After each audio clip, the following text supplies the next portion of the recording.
Okey,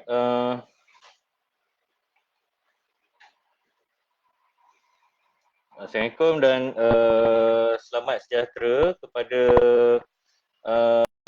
semua penonton-penonton yang telah hadir ke sesi keempat Mentari di Rumah.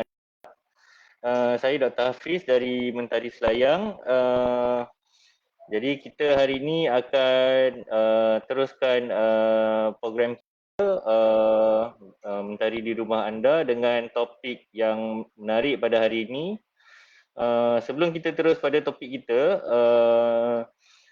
saya ingin mohon maaf lah sebab hari ini kita tak dapat nak gunakan akaun Zoom kita sebab Zoom kita digunakan untuk mesyuarat lah. Jadi kita terpaksa guna platform lain dan diharapkan penonton-penonton semua tetap dapat mengambil sedikit ilmu pengetahuan melalui platform Facebook Live ni lah. Okey, jadi sebelum kita teruskan, saya tengok ada komen so far peserta-peserta yang menonton sekarang boleh dengar ke suara saya dengan jelas? Kalau boleh dengar, boleh komen dekat kita punya Facebook page lah. Okey. Jadi tanpa membuang masa, kita akan terus ke agenda kita lah. Jadi sebelum kita teruskan, ingin saya memperkenalkan Dr. Hanif. Dr. Hanif merupakan seorang pegawai perubatan di Jabatan Psikiatri dan Kesihatan Mental Hospital Selayang. Orang lama dalam bidang psikiatri dan beliau ialah ketua koordinasi untuk pasukan MHPSS Hospital Selayang. Jadi MHPSS ni adalah satu inisiatif di mana pihak KKM cuba untuk membantu masyarakat, frontliner dari segi psikososial dan juga kesihatan membantu menangani stres ketika berhadapan dengan pandemik ni. Jadi tanpa membuang masa, saya akan jemput Dr. Hanif untuk menyampaikan topik beliau iaitu Aku dan Pandemik. Silakan Dr. Hanif.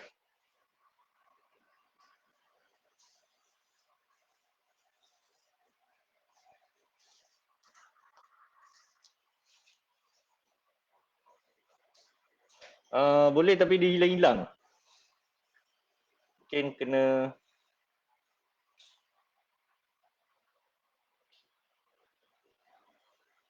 sekarang okey, boleh.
Maaf Dr. Hanif, suara tak berapa dengar.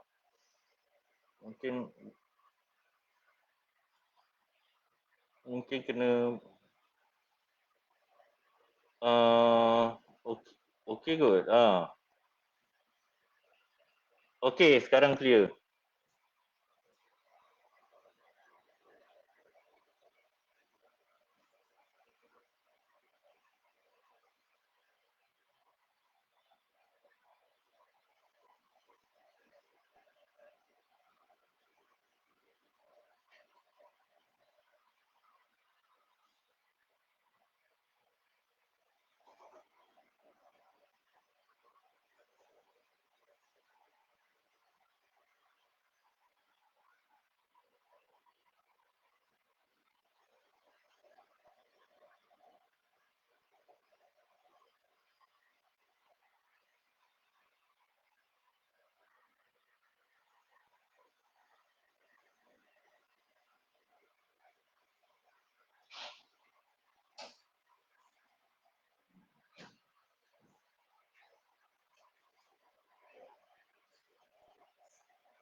dah, dah pakai.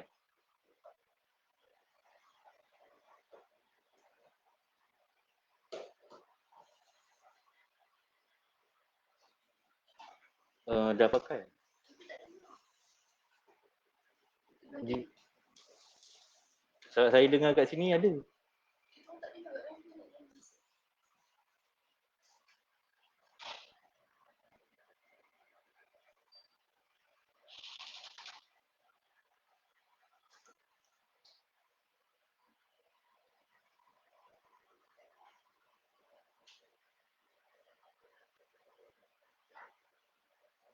Sekejap.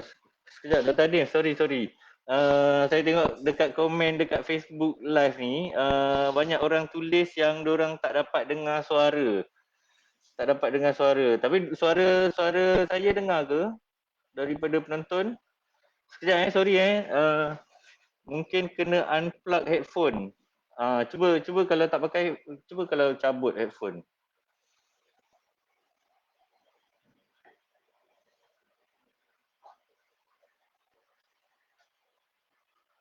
Sekejap sorry atas masalah teknikal ni sebab biasanya kita guna platform Zoom tapi hari ni kita guna Google Meet. Jadi dia ada kita troubleshoot sekejap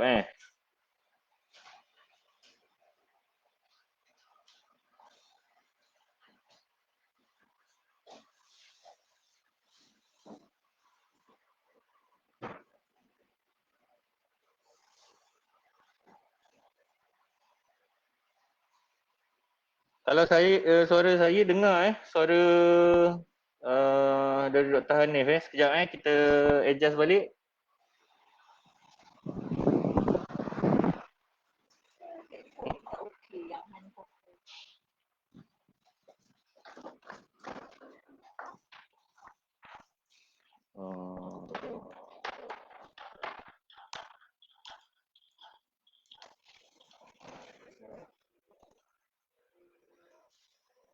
Sekejap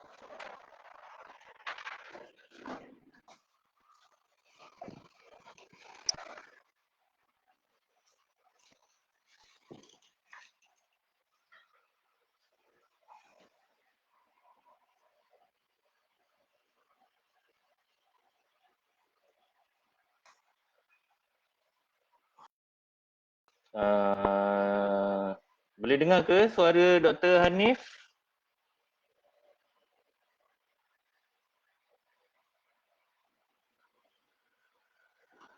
Sekejap Ya boleh dengar suara Dr. Hanif?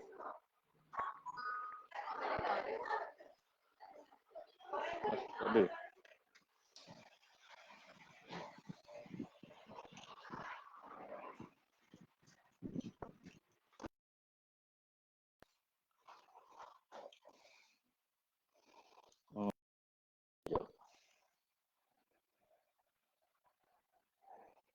Cuba test. Percubaan suara atau aku cuba off kat situ. Percubaan suara.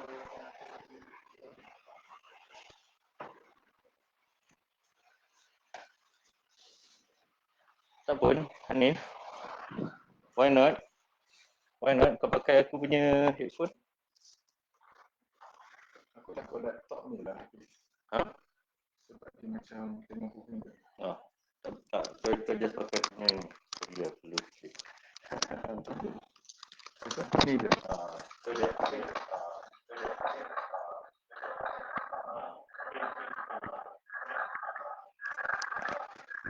Percubaan suara 1-2.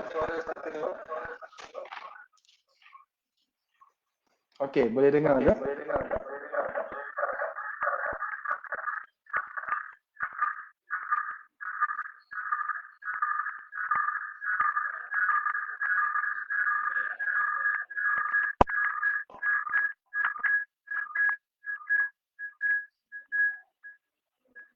Okey, percubaan suara.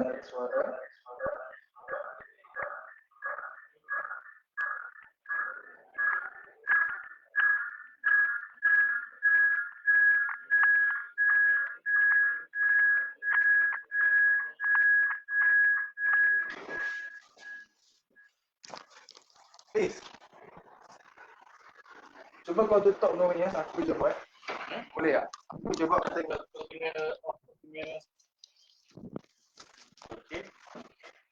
Kau dah off dah? Ni, ke off ni. Ke kamera. Okey.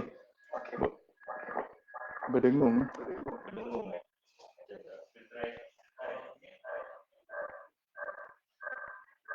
Minta maaf ya, masalah teknikal.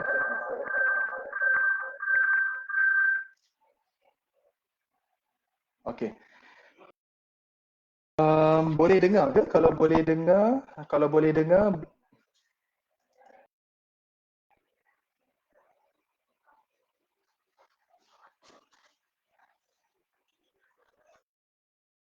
okey. Percubaan suara 1 2.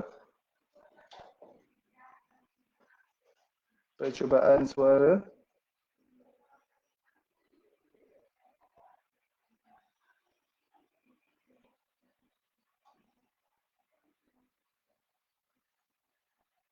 Okey. Hafiz, kau dah off kan? Aku dah off. Okeylah. Aku rasa dah boleh buat. Okey, dah boleh dengar. Baik. Saya cuba teruskan. Baik. Sebelum kita melihat dengan lebih lanjut, kita melihat definisi krisis itu sendiri. So, apakah yang dimaksudkan dengan krisis? Terdapat pelbagai istilah dan juga maksud untuk krisis ini sendiri, ya. Hello.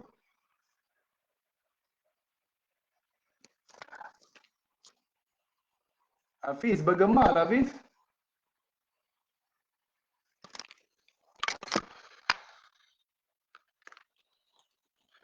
Suara aku bereko kalau pakai benda tu.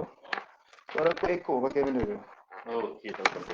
Aku rasa kan, aku tutup situ, aku pakai sini, aku tengok dekat phone, dengar tak? Dekat. Dorang tengok dekat depan. Dorang tengok dekat depan.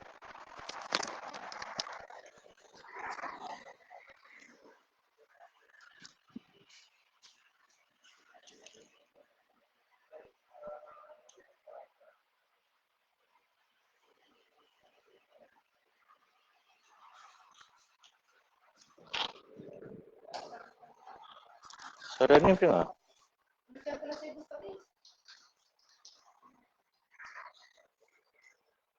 Tak dengar.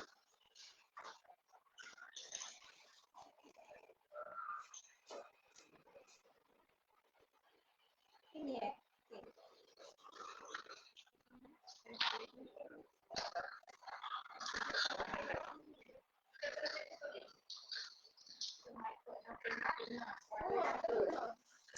Ha?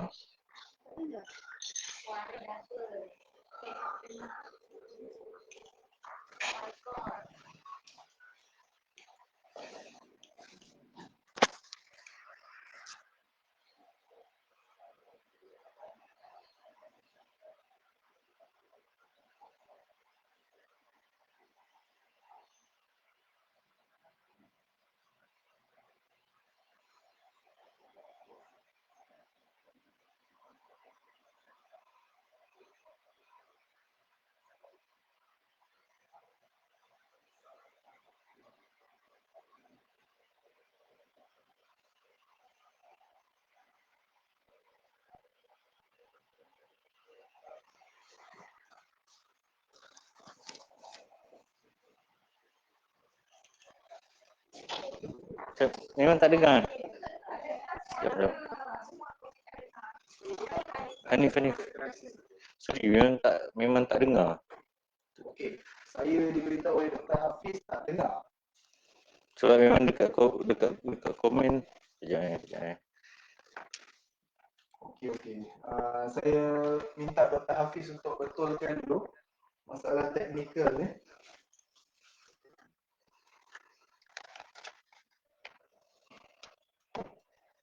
Please, aku takut laptop aku. Aku takut laptop aku. Boleh tak kita pakai laptop kau? Boleh. Laptop aku rasa dia loading. Boleh, so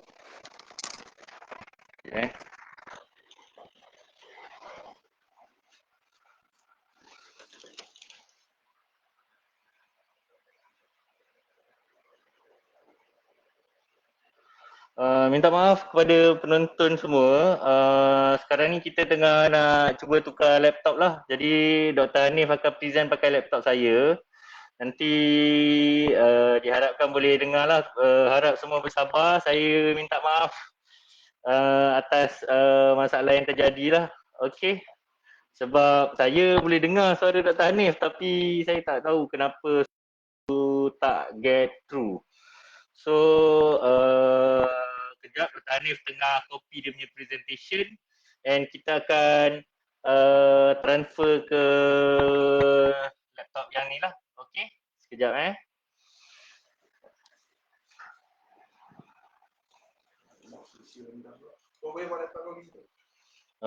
boleh.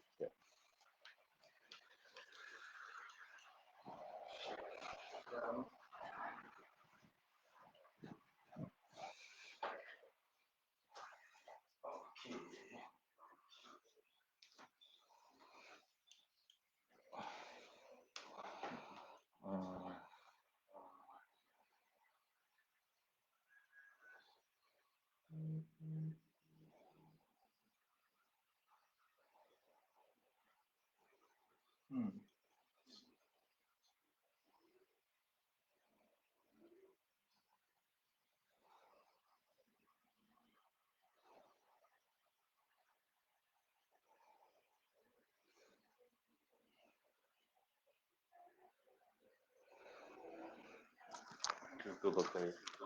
Ini kenapa suara dia lambat Dia memang lonti ke?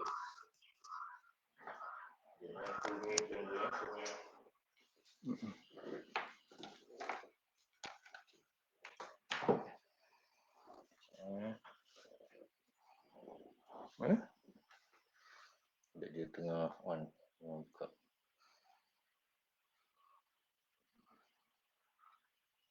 Okey.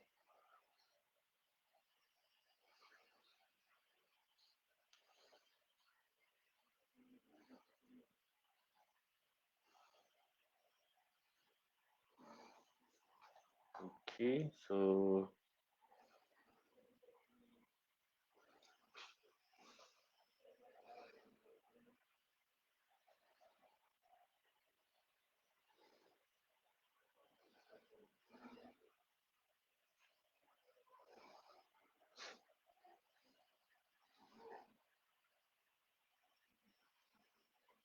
okay. Boleh try.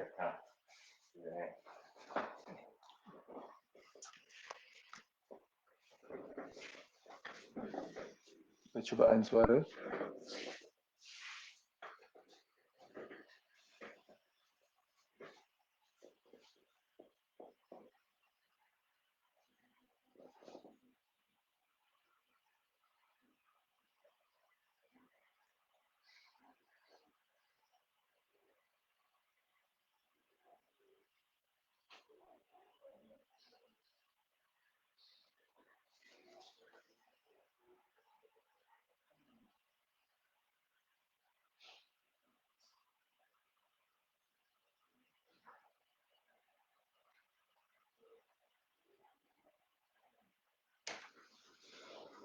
Okey.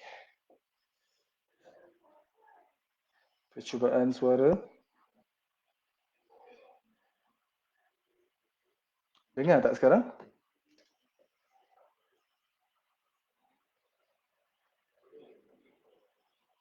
Okey.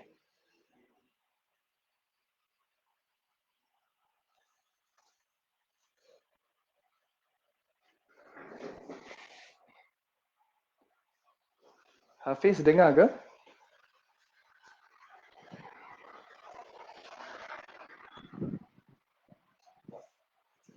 Dengar tak? Okey, boleh.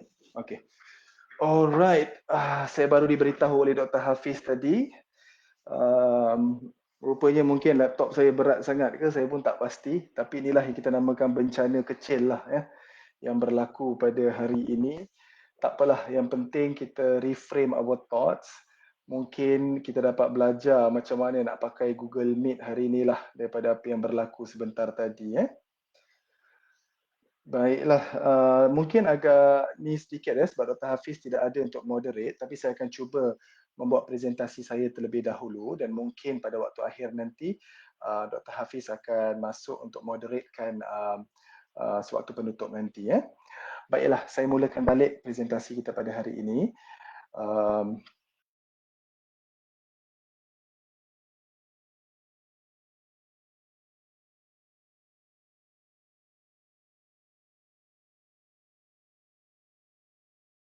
perubahan yang berlaku apabila berlaku sesuatu krisis ataupun disaster.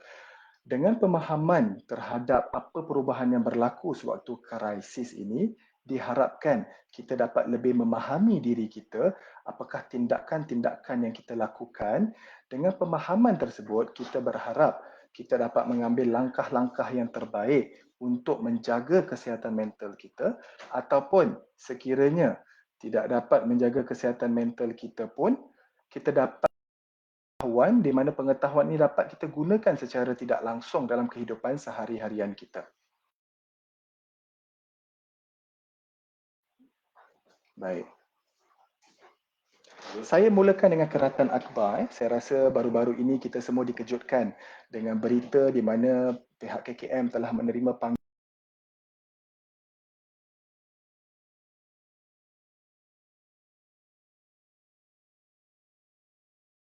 tahu. Tetapi kita tidak tahu angka yang kita tidak tahu. Apa yang saya ingin katakan di sini, ini mungkin the tip of the iceberg. Mungkin banyak lagi cases yang berada di masyarakat. Mungkin beratus ribu lagi. Tetapi inilah mungkin satu titik mula untuk kita lebih mementingkan tentang aspek kesihatan mental apabila berlaku sesuatu krisis atau pandemik itu sendiri. Sebelum kita mulakan krisis psikologi, penting untuk kita tahu definisi krisis itu sendiri. So, saya melihat krisis ini daripada dua sudut pandang. Pertama, sudut pandang kita melihat krisis ini adalah daripada peristiwa, event by itself. Sebagai contoh, apabila berlaku peristiwa gempa bumi, apabila berlaku peristiwa tsunami, ataupun berlaku peristiwa seperti yang kita hadapi sekarang ini, iaitu pandemik. So, the locus is at the event. Satu sudut pandang yang lain, yang mana lebih mungkin daripada sudut pandang psikologi itu sendiri, adalah krisis itu dapat juga kita definisikan apabila seseorang individu itu tidak dapat ataupun tidak mampu menghadapi stresor yang beliau hadapi pada waktu-waktu tertentu. Saya bagi contoh, kisah Ali dan Abu. Mungkin Abu mempunyai ayah yang berusia 46 tahun yang masih bekerja, yang masih memberi wang kepada keluarganya. Apabila ayahnya jatuh sakit, Ali ke Abu tadi ya? Okey, Ali lah. Ali ni hilang sumber pendapatan. Di mana dia harus berfikir sekarang duit untuk digunakan untuk pembelajaran dia, makan minum dia dan sebagainya. Mungkin situasi Ali ini berbeza daripada Abu yang mempunyai ayah yang mungkin berusia 70 tahun, yang mana ayahnya jatuh sakit, tetapi dia mempunyai ramai adik-beradik yang sudah bekerja. So, daripada contoh ini dapat kita lihatkan bagaimana dua orang ayah yang jatuh sakit tetapi mempunyai cerita yang berbeza. Bermaksud setiap orang itu mempunyai cerita masing-masing. Dan krisis Ali mungkin tidak sama dengan krisis Abu kerana situasi yang berbeza sebentar tadi. So, itu adalah dua definisi krisis. Sesuatu pertama adalah peristiwa itu sendiri. Yang kedua adalah ketidakmampuan kita apabila kita menghadapi sesuatu peristiwa dalam kehidupan kita.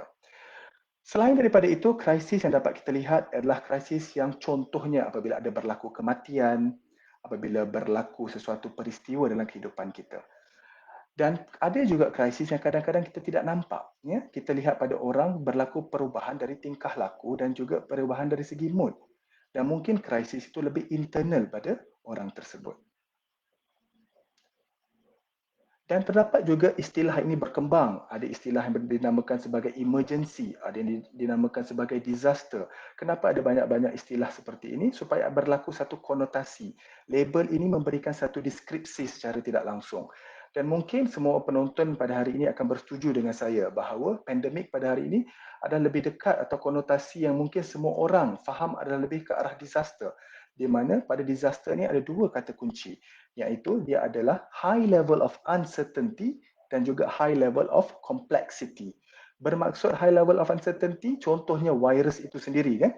Virus itu sendiri sekarang ini sukar untuk kita tahu bagaimana perkembangan virus itu. Terbaru kita tahu bahawa virus itu telah berlaku perubahan mutasi sehingga berlaku perubahan mutasi Delta. So berlaku banyak perkara yang kita tidak dapat kawal dan impaknya cukup besar. Baiklah. So apakah perubahan yang berlaku apabila krisis ini terjadi? Saya bahagikan perkara ini kepada 3 aspek penting.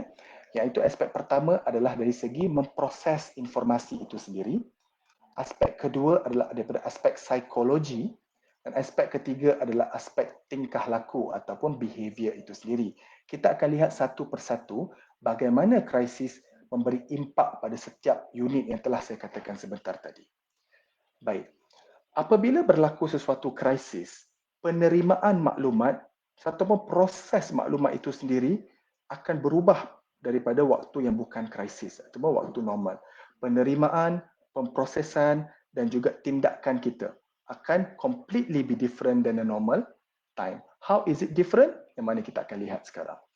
Pertama, apabila berlaku satu krisis, kita akan melakukan satu tendensi. We have the tendency to simplify messages. Kenapakah perkara ini berlaku? Kerana kita mempunyai limited working memory. Selalunya dalam aspek psikologi kita katakan kita ada 7 units, 7 facets. So, apabila berlaku krisis, terlalu banyak stresor yang kita hadapi pada waktu itu. Terlalu banyak perkara yang kita harus berfikir pada waktu itu. Sehingga apabila kita mendapat sesuatu maklumat, kita akan cuba meringkaskan maklumat tersebut. Kita akan cuma baca benda yang sangat simple. So, sangat penting apabila kita memberi maklumat pada waktu krisis ini, maklumatnya haruslah simple, direct dan concise. Sebab kita tidak akan menerima maklumat yang banyak yang kita tidak boleh proses pada waktu itu kerana kita adalah overload pada waktu tersebut. Itu adalah yang pertama. Kita akan berlaku simplifying of the messages. Yang kedua, sewaktu krisis juga kita akan melihat ataupun kita akan percaya kepada current beliefs kita. Apakah yang pernah kita lihat? Apakah yang pernah kita alami dalam kehidupan kita? Saya bagi contoh, saya pernah melakukan misi kemanusiaan di Nepal. Pada waktu itu berlaku gempa bumi di situ.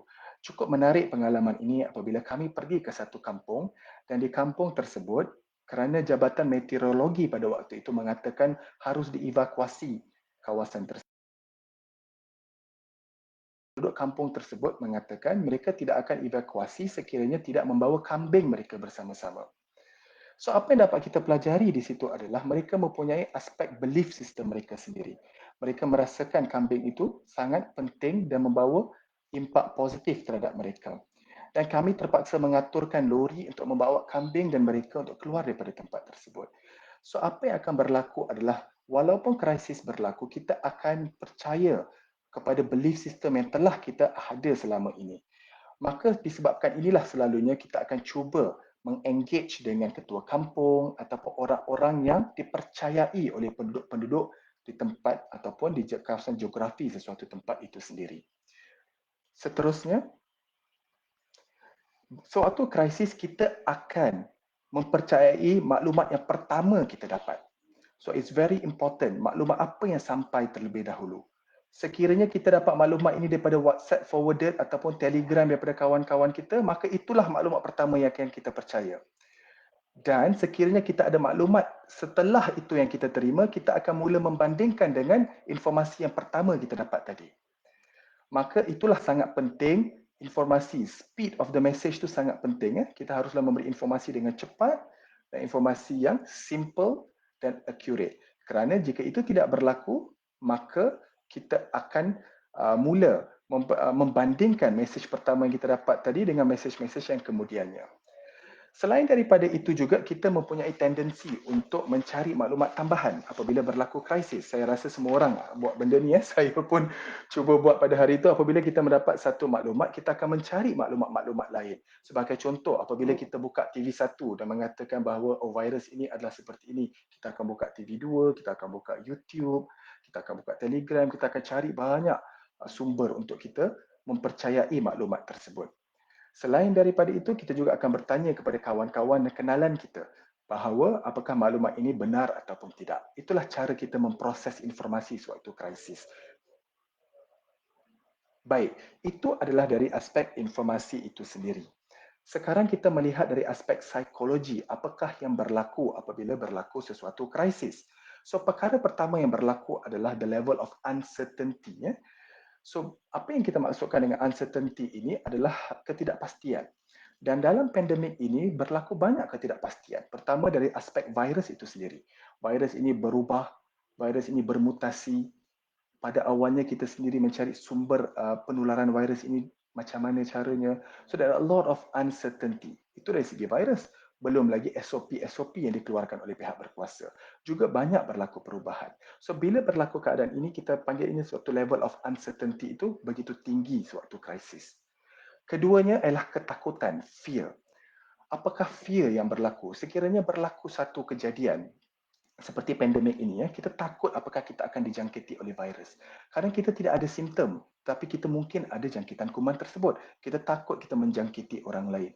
So the fear is always there. Bukan saja fear terhadap virus, tetapi ketakutan terhadap mungkin adalah sumber rezeki kita sendiri. Sekiranya kita buat bisnes, bagaimanakah sumber bisnes kita itu? Apakah kita tidak boleh berniaga sekarang? So kita takut apakah yang akan terjadi kepada diri dan keluarga kita. Tidak kurang daripada itu, tahap kemarahan juga akan meningkat sewaktu krisis. Sebagai contoh, kita dapat lihat terdapat banyak kes-kes abuse yang berlaku di rumah. Ya, so child abuse, sepertinya di rumah tangga itu banyak berlaku masalah-masalah. Bukan semua, tetapi tendensi untuk emosi kita itu tinggi akan terjadi kerana kita tidak ada sense of control apabila berlaku satu krisis. Selain daripada itu, kita akan ada perasaan anxiety ataupun perasaan cemas. Apakah ini sesuatu yang tidak baik? Tidak, ya.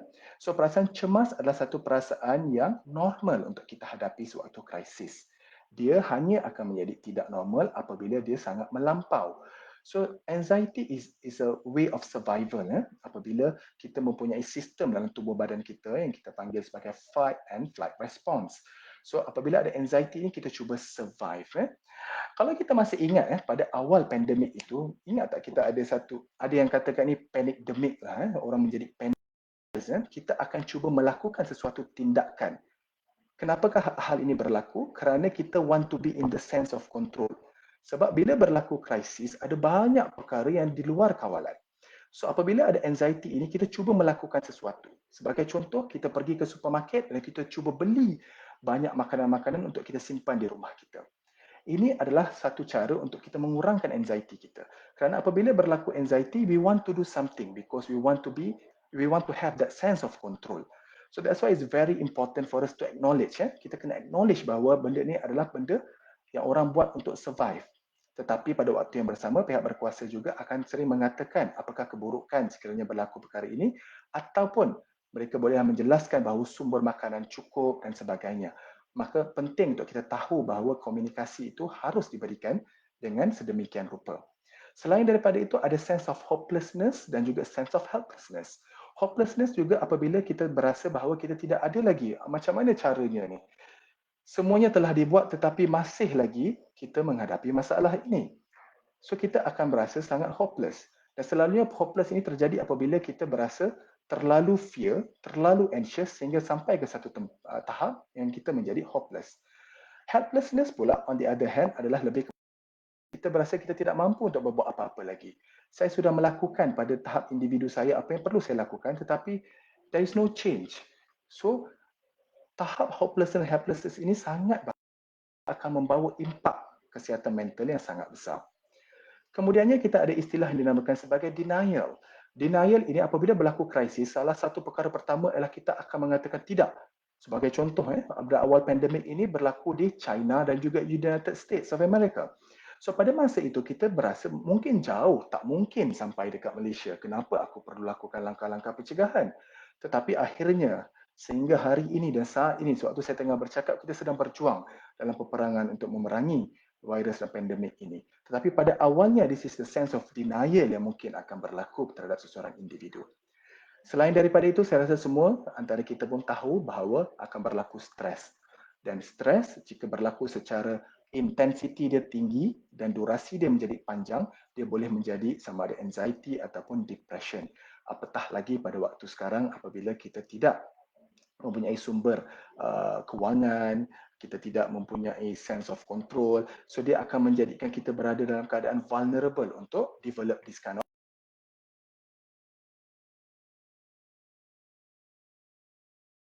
ataupun isolation.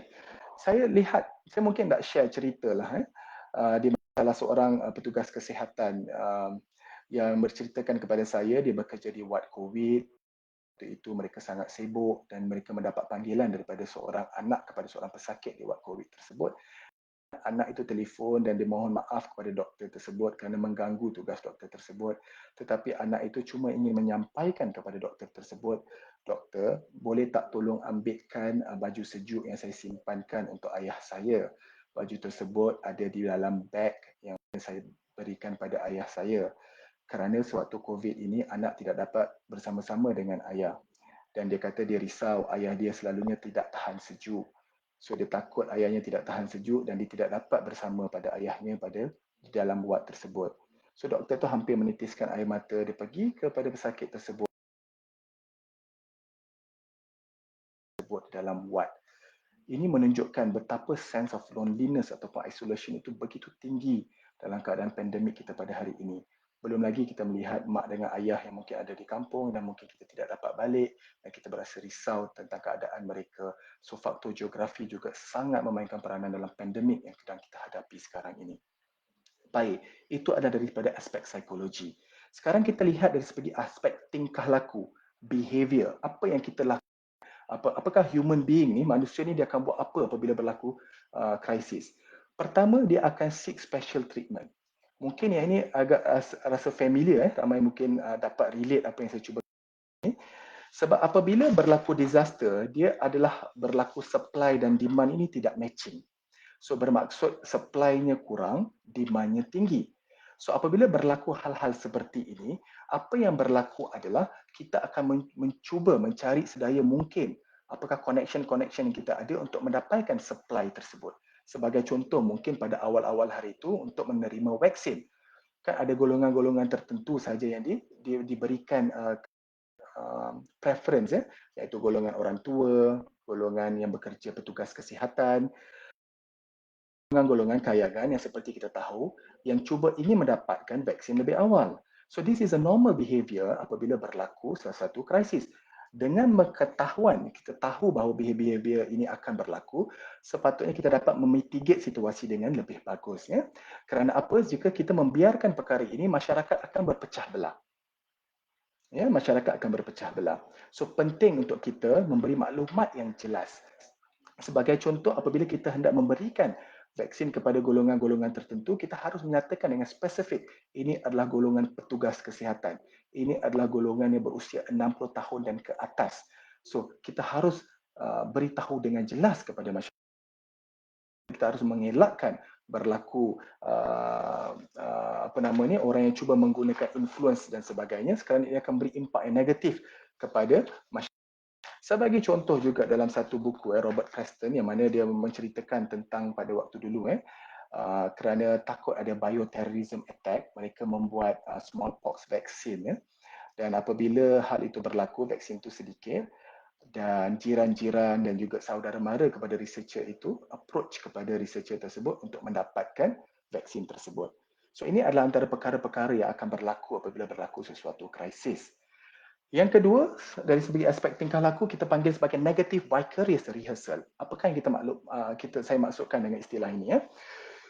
So, dengan peningkatan teknologi yang begitu mendadak sekarang ini, kita ada Facebook, kita ada YouTube, kita ada TikTok dan sebagainya, kita melihat bagaimana suatu pandemik ini berlaku di suatu tempat, tetapi orang lain yang tidak terkena. Sebagai contoh, apabila berlaku satu disaster ini, terdapat 3 golongan.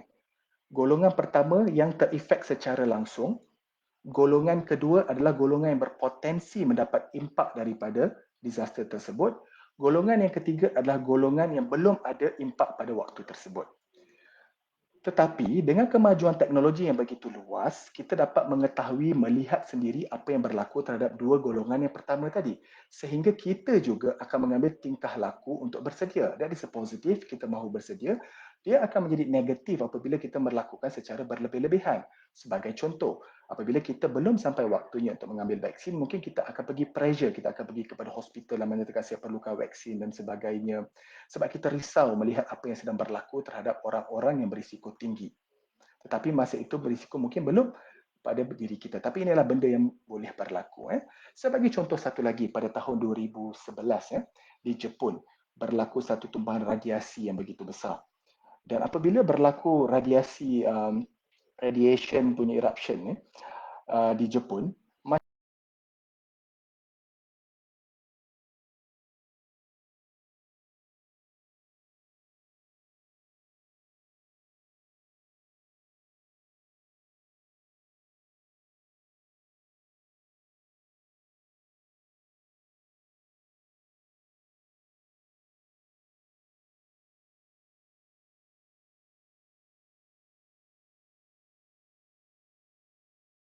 ini bahaya kerana mereka bukan faktor risiko dan jika mereka mengambil, akan ada efek samping yang akan berlaku.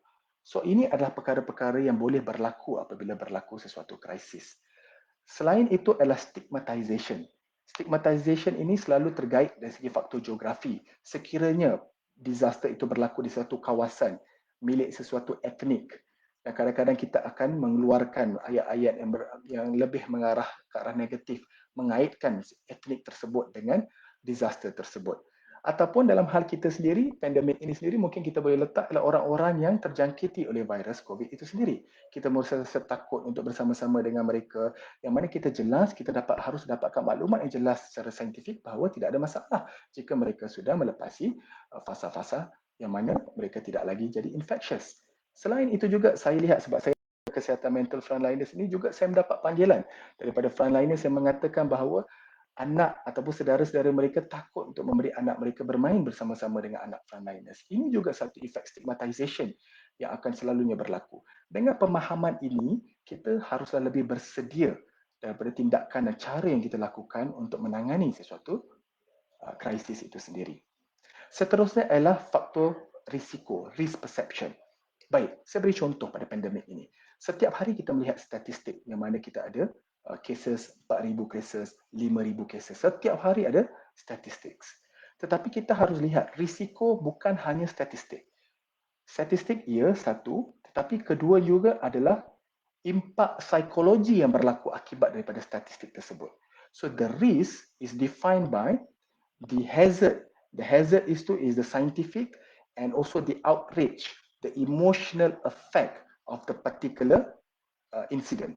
So we have to combine that both untuk kita lihat risiko tentang sesuatu perkara itu sendiri. Walaupun agak subjektif, tapi kita harus lihat betapa impak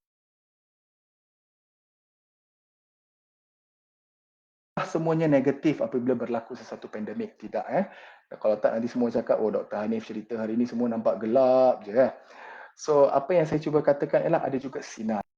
Di mana kita lihat apabila berlaku sesuatu krisis ini, kita akan we will be in a desperate situation. Pada waktu itulah kita akan berfikir apa yang boleh kita lakukan dengan cara yang terbaik untuk kita meneruskan kehidupan kita. The survival. Sebagai contoh, ini saya dah ceritakan tadi. Sebagai contoh, ini saya lihat di surat khabar baru-baru ni. Ada, okey sebentar.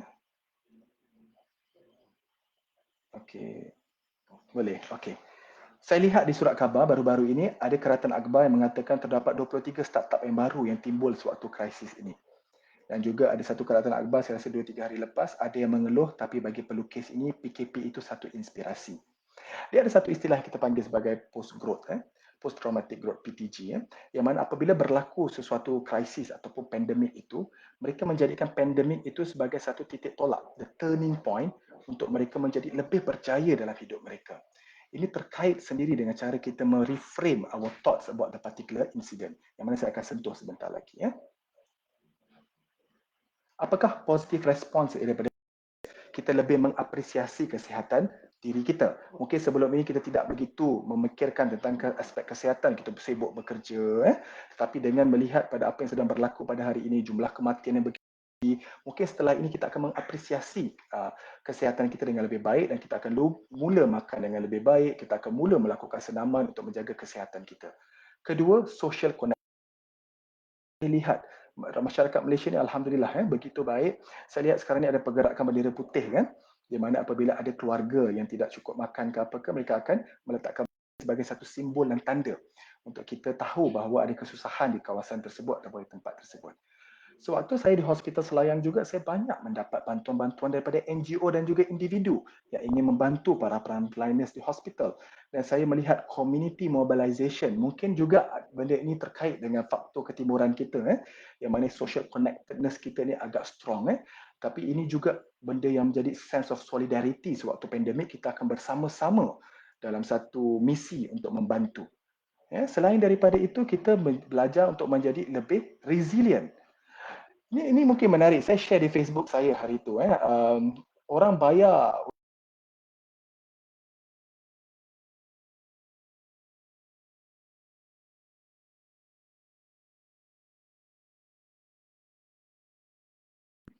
bermaksud adalah pengalaman itu sendiri. Apabila kita berada dalam pandemik ini, secara tidak langsung kita terpaksa, tidak ada guide. Bagaimana caranya untuk kita melangsungkan hidup kita? Bagaimana caranya untuk kita berupaya kita dapat meneruskan kehidupan kita? And that is the technique of being resilient. Secara langsung, setelah perkara ini selesai, we know that we are becoming more resilient. We are able to bounce. Dan benda ini jadi secara tidak langsung, tidak perlu mengeluarkan duit RM1,000 atau RM2,000 untuk dengar lecture how to be resilient, but you are in a situation that will allow you to become a resilient person. Dan selain daripada itu, juga kita melihat pandemik ini dari aspek apakah dia memberi peluang-peluang baru kepada kita. Apakah kita dapat membuat bisnes-bisnes digital secara baru. Apakah ini akan membuat kita belajar macam mana untuk membuat bisnes secara digital dan menambahkan set of skills kita dalam kehidupan kita. Baik, so kita telah menceritakan daripada aspek psikologi itu tadi. Sekarang kita akan terus aku. Tajuk yang saya pilih hari ini, aku dan pandemik. So tadi kita telah tahu apa yang berlaku apabila krisis itu terjadi. Sekarang kita lihat diri kita. Bagaimana diri kita menerima impak daripada aspek-aspek yang perubahan yang berlaku akibat psikologi krisis itu tadi. Pertama, penting untuk kita mendefinisikan identiti diri kita. Siapakah diri kita? Mungkin para penonton pada hari ini juga akan bersetuju dengan saya bahawa kita semua pada hari ini, we have different roles.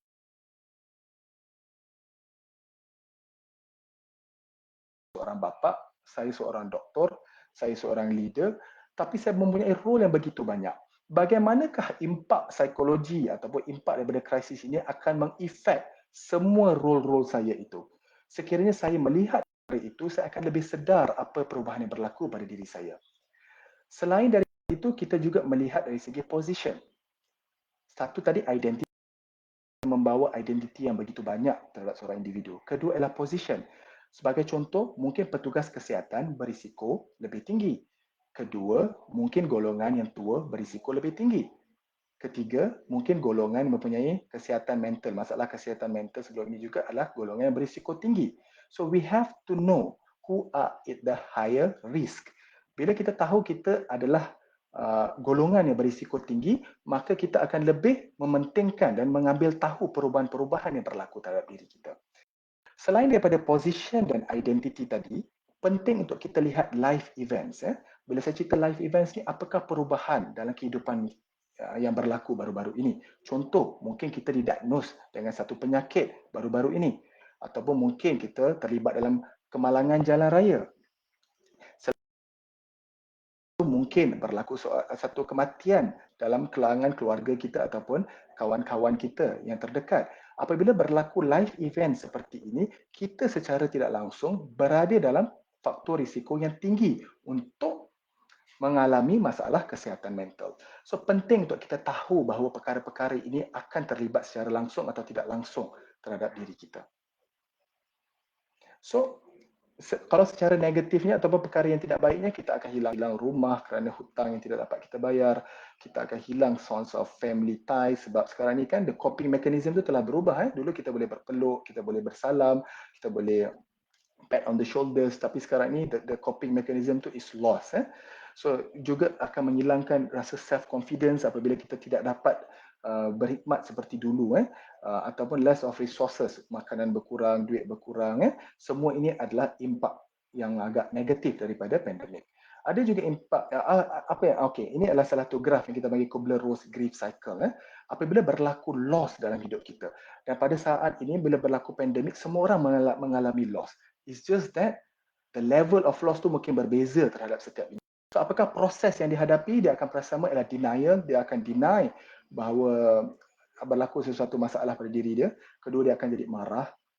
Ketiga, dia akan mula negosiat betul ke benda ni dan sebagainya. Keempat, akan jatuh ke arah, lalu dia akan sampai ke tahap penerimaan ataupun acceptance. These are the phases that happens. Maaf, mungkin saya kena gerak agak cepat sedikit. Baik. Dari aspek positif, tadi kan semua nampak loss kan? Apa pula aspek positifnya? Greater appreciation of life, sebab sekarang kita tahu hidup ini mungkin kita hidup pada hari ini dan kita belum tahu apakah kita hidup pada besok hari. Mungkin yang bekerja di hospital dapat relate dengan saya lah. Tapi mungkin sekarang ini semua orang dapat relate sebab kita lihat di surat khabar faktor kematian juga agak meningkat daripada